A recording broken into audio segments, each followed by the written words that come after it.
सभी को अभिलाषा चौहान का नमस्कार। आज हम चर्चा करेंगे कि हम वाक्य के आधार पर वाक्यों में रूपांतरण किस प्रकार से कर सकते हैं और परीक्षा की दृष्टि से ये बहुत ही महत्वपूर्ण विषय है, तो आपको ये बहुत ध्यानपूर्वक समझना चाहिए। इससे पहले क्रिया भाग 3 में मैंने वाच्य की चर्चा की थी, जिसमें वाच्य के भेदों को मैंने विस्तार से समझाया था। और यदि आपको वहाँ कोई दुविधा है या संशय है तो मेरा सुझाव है कि क्रिया भाग 3 नामक वीडियो को आप पुनः देख लें। तो आइए बात करते हैं कि वाच्य के आधार पर हम किस प्रकार से वाक्यों का रूपांतरण कर सकते हैं। जैसा कि मैंने कहा, वाच्य बोलने का तरीका है। हम अपनी बात को एक से ज्यादा तरह से कह सकते हैं और वह भी बिना उसका अर्थ, काल, लिंग या वचन बदले। और जब हम वाच्य की बात करते हैं तो एक बात और महत्वपूर्ण है कि यहाँ पर क्रिया इसका आधार है, अर्थात क्रिया की रूप रचना को देखकर हम यह पता लगाते हैं कि वाक्य कर्तृवाच्य है या अकर्तृवाच्य है। आपको याद होगा कि वाच्य के हमने दो भेदों की चर्चा की थी, पहला कर्तृवाच्य और दूसरा अकर्तृवाच्य। कर्तृवाच्य में क्रिया की रूप रचना कर्ता के अनुसार होती है। अकर्तृवाच्य के पुनः दो भेद थे, जिसमें से कर्मवाच्य में क्रिया की रूप रचना कर्म के अनुसार होती है और अकर्तृवाच्य के दूसरे उपभेद में जिसका नाम है भाववाच्य में क्रिया की रूप रचना भाव के अनुसार होती है। तो यदि आपको ये याद है तो आपको रूपांतरण करने में आसानी रहेगी। तो आइए हम रूपांतरण की प्रक्रिया को समझते हैं।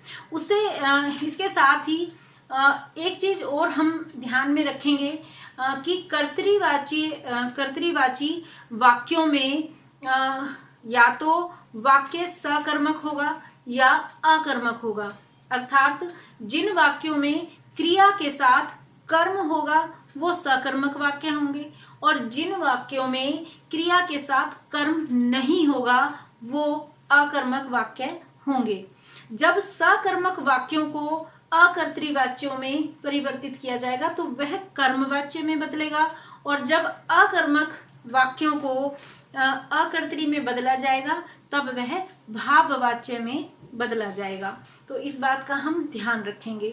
और परीक्षा की दृष्टि से ये इसलिए भी महत्वपूर्ण है क्योंकि उसमें ना केवल वाक्यों का रचनांतरण करने के लिए आता है, बल्कि वाच्य के आधार पर उनको पहचानने के लिए भी प्रश्न आता है।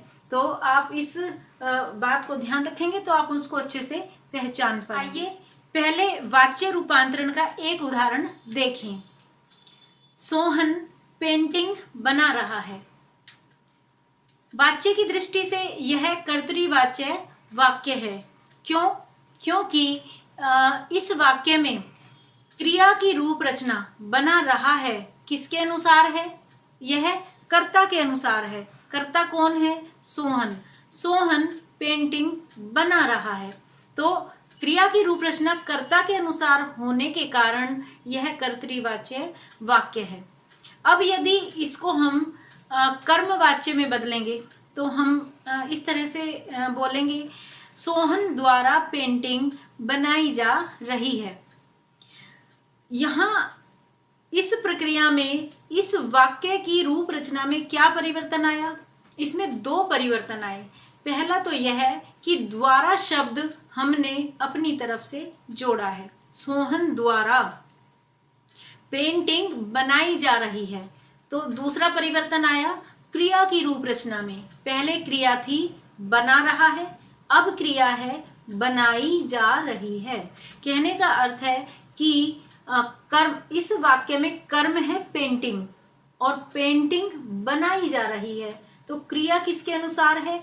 पेंटिंग के अनुसार। पेंटिंग कर्म है।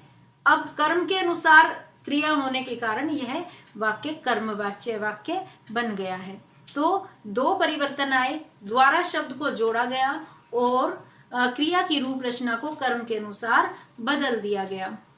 अब यहाँ महत्वपूर्ण बात यह है कि जब हम इस सकर्मक क्रिया वाले वाक्य को कर्मवाच्य में बदल रहे हैं तो क्या यह प्रक्रिया विपरीत दिशा में भी हो सकती है? जी हाँ, बिल्कुल हो सकती है। यदि वाक्य आता है कि सोहन द्वारा पेंटिंग बनाई जा रही है। तो यह जाहिर है कि कर्मवाच्य वाक्य है।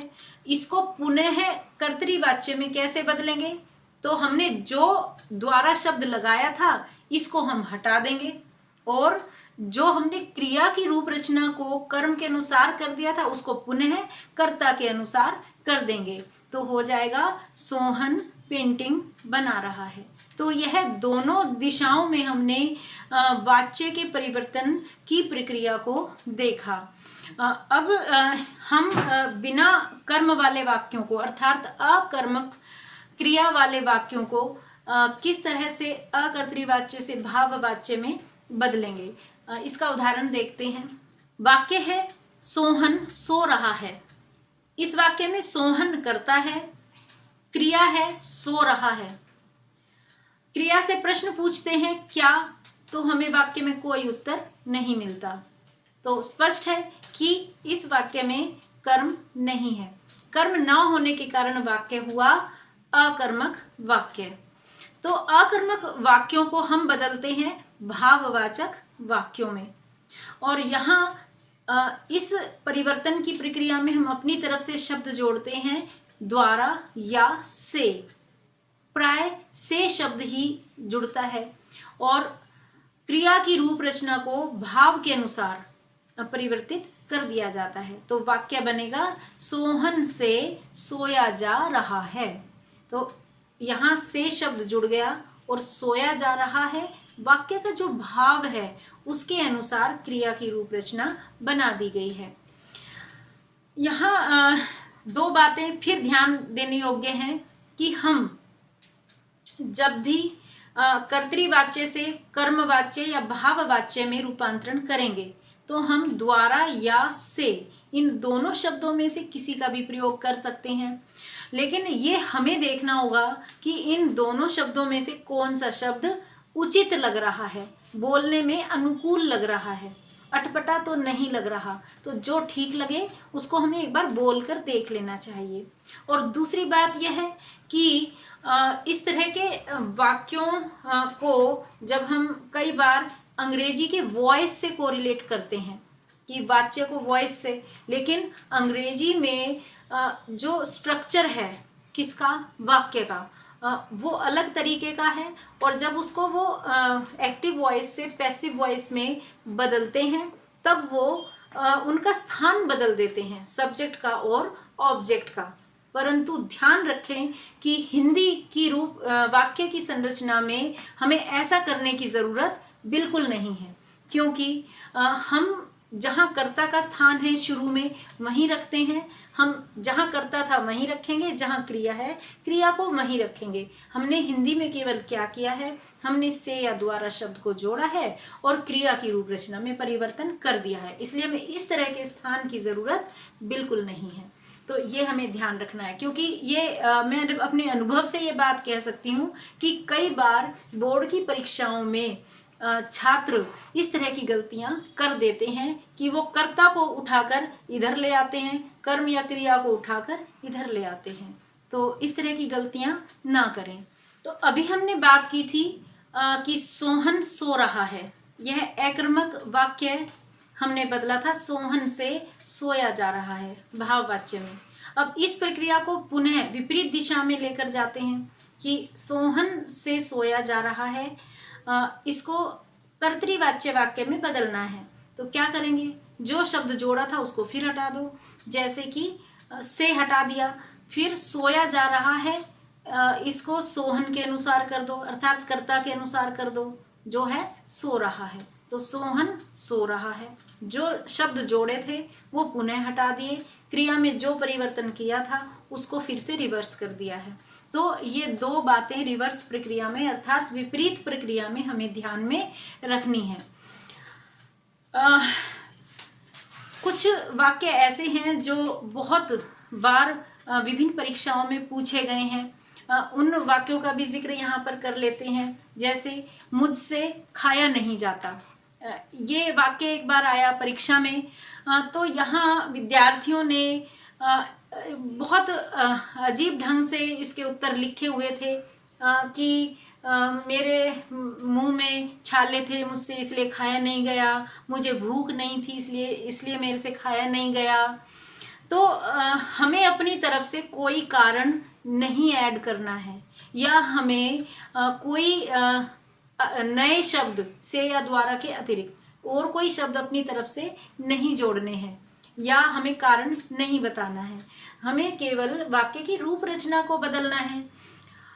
तो मुझसे खाया नहीं जाता, अगर हमने इसको पहचान लिया है तो यह भाववाच्य वाक्य है, और इसे हमें बदलना था कर्तृवाच्य में। तो मुझ के साथ से जुड़ा है, तो कर्ता कौन होगा? मैं, कि मैं नहीं खाती हूँ। तो मैं नहीं खाती हूँ, इसी को परिवर्तित किया गया होगा मुझसे खाया नहीं जाता। तो हमें वापस कर्तृवाच्य की रूप रचना में वाक्यों को लेकर आना होता है। इसी तरह एक वाक्य और देखिए, पक्षियों से उड़ा नहीं जाता। तो पक्षियों से उड़ा नहीं जाता, यह भाववाच्य वाक्य है, क्योंकि वाक्य में कर्म नहीं है, अकर्मक क्रिया है। वापस कर्तृवाच्य में जब इसको बदला जाएगा तो हो जाएगा पक्षी नहीं उड़ते हैं। तो यहाँ आपने देखा होगा कि वाच्य बदलने के दौरान हम विधिवाचक वाक्यों को भी लेते हैं, या निषेधवाचक वाक्यों को भी लेते हैं, या फिर हम प्रश्नवाचक वाक्यों को भी लेते हैं। लेकिन हमें उनके प्रश्नवाचक, विधिवाचक या निषेधवाचक जो अर्थ का आधार है उसको भी मद्देनजर रखना है, लेकिन हमें उसके आधार पर रूप रचना में परिवर्तन नहीं करना। हमें देखना है क्रिया की रूप रचना क्या है। हमें केवल क्रिया की रूप रचना में ही परिवर्तन करना होता है, या से या द्वारा शब्द को हटाना होता है या जोड़ना होता है। तो ये हम ध्यान रखेंगे। एक वाक्य और देखिए, ईना से दौड़ा जाता है। तो ईना से दौड़ा जाता है, यह पुनः भाववाच्य वाक्य है। इसको हम कर्तृवाच्य में बदलेंगे तो हम कहेंगे ईना दौड़ती है। तो यह कर्तृवाच्य में बदल गया। ये कुछ वाक्य ऐसे थे जो उदाहरण मैंने अभी दिए, ये पिछले कुछ वर्षों में बोर्ड की कक्षाओं में, परीक्षाओं में पूछे गए हैं।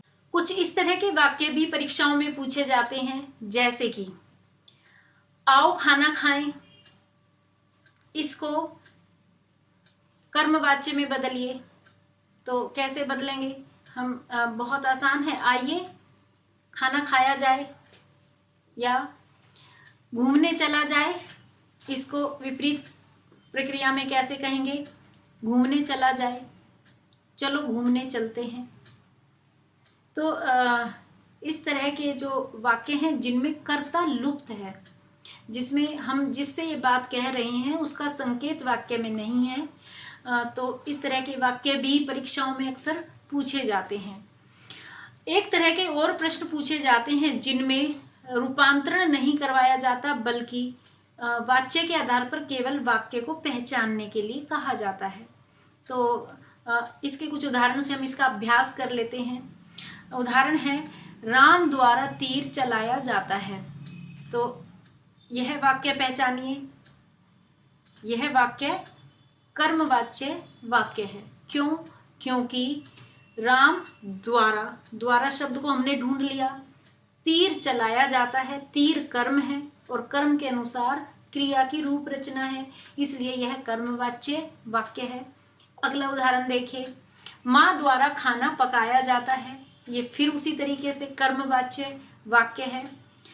अध्यापक द्वारा अनुमति नहीं दी गई, यह भले ही निषेधवाचक है, परंतु यह अध्यापक द्वारा अनुमति नहीं दी गई, तो यह क्या नहीं दी गई? अनुमति नहीं दी गई, तो यह कर्मवाच्य वाक्य है। क्या विराट द्वारा मैच खेला जाएगा? तो यह प्रश्नवाचक वाक्य है, परंतु आपको पहचानना है, प्रश्नवाचक इसका उत्तर नहीं है क्योंकि आपसे पूछा गया है वाच्य के आधार पर भेद। तो क्या विराट द्वारा मैच खेला जाएगा? तो क्या खेला जाएगा? मैच। तो यह कर्मवाच्य वाक्य है, उत्तर होगा कर्मवाच्य वाक्य। यह धनुष किसके द्वारा तोड़ा गया है। यह भले ही प्रश्नवाचक है, परंतु प्रश्न पूछा गया है कि वाच्य के आधार पर वाक्य का भेद बताइए। तो आपका उत्तर क्या होना चाहिए? क्या तोड़ा गया? धनुष। तो यह सकर्मक क्रिया है, इसलिए यह कर्मवाच्य वाक्य होगा। तो इस तरह से आप सकारात्मक, नकारात्मक या प्रश्नवाचक वाक्यों में भी कर्मवाच्य, भाववाच्य या कर्तृवाच्य वाक्यों की पहचान कर सकते हैं। तो आज आपने वाच्य के आधार पर वाक्यों की रचना में रूपांतरण करना सीख लिया है। अब आप कर्तृवाच्य वाक्यों में द्वारा या से लगाकर उनको कर्मवाच्य या भाववाच्य में बदल सकते हैं, या आप भाववाच्य और कर्मवाच्य में से को हटाकर और क्रिया को पुनः कर्ता के अनुसार करके कर्तृवाच्य वाक्यों में बदल सकते हैं। आप आओ खाना खाएं, इस तरह के वाक्यों को आइए खाना खाया जाए, इस तरीके से वाच्य में परिवर्तन कर सकते हैं। आप ये ध्यान रखेंगे वीडियो देखने के बाद कि हमें विधिवाचक, निषेधवाचक, प्रश्नवाचक आदि वाक्यों में किसी प्रकार के की दुविधा में या संशय में नहीं पड़ना है। हमें ध्यान रखना है कि ये सभी प्रकार के वाक्य जो हैं वो वाच्यों में परिवर्तित हो सकते हैं, उनका वाच्य परिवर्तन किया जा सकता है। तो हमें उत्तर वाच्य के आधार पर देना है। साथ ही आपने दोनों दिशाओं में, कर्तृवाच्य से अकर्तृवाच्य में और अकर्तृवाच्य से कर्तृवाच्य में रूपांतरण की प्रक्रिया को अच्छे से समझ लिया है। अगली वीडियो में फिर मिलेंगे नए विषय के साथ। तब तक के लिए आप सभी को अच्छे स्वास्थ्य की शुभकामनाएं। नमस्कार।